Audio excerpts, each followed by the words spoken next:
Okay. Yes, hi. I'm Dr. Talia Welsh. I'm a professor here at UTC in philosophy and religion. I also teach in the Women, Gender, and Sexuality Studies program, and I'm also the director of integrated studies. So I like to tell the story of my first philosophical moment based on this. And so I was 5 in Canada, and you have in Canada, you have these they have them here too, but like a boot that goes over your shoe because you're putting on boots so much. So I had these overboots on, and they had Snoopy on them, who I was very, very into. And one toe read good, and the other toe read grief.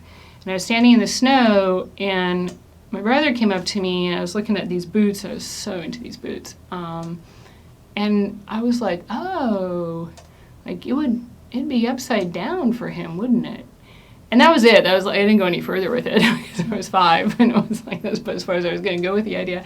So I always think that was that's my first philosophical thought, was like, oh, not everyone sees the world the way I see it. There's a philosopher I really like called Husserl, and he says that the beginning of philosophy is when you kind of realize that, oh, there's this other person and they don't really see the world the way I see it.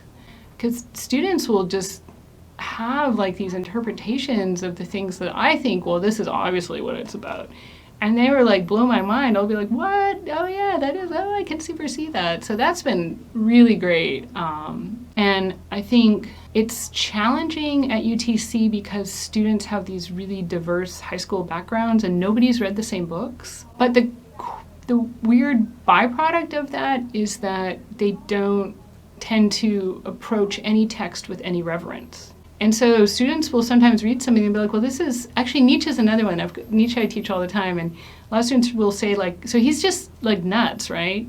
He's just crazy? Is that and when I read Nietzsche, I was like, oh, I'm reading Nietzsche, I almost sort of venerated him, And I had I've had a number of students write super funny papers about Nietzsche about how they think either he's nuts or he's just pulling our leg, it's just all big gag.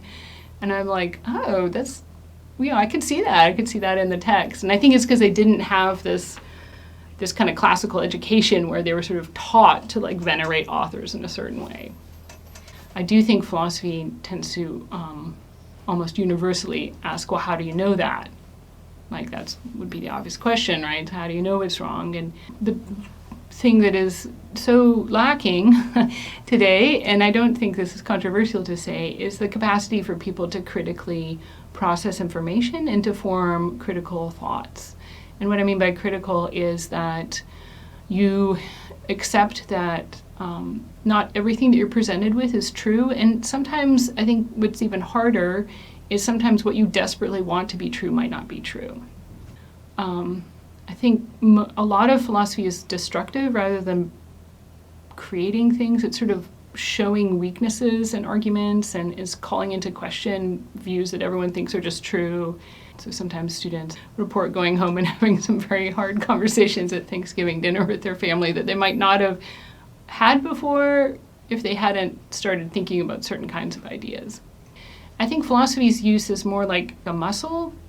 It doesn't teach you how to do any one particular thing, but it makes you a stronger thinker. So you're able to better respond to a variety of different situations.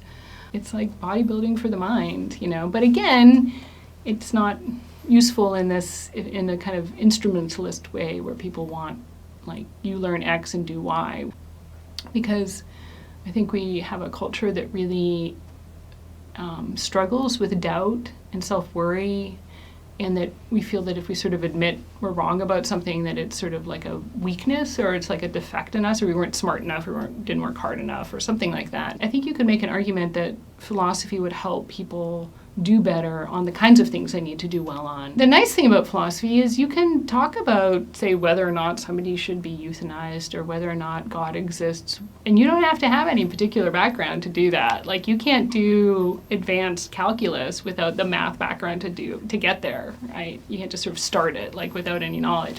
But philosophy is pretty cool in that respect. Everyone can, if they're willing to put aside their opinions and let other ideas percolate, anyone can talk about philosophy.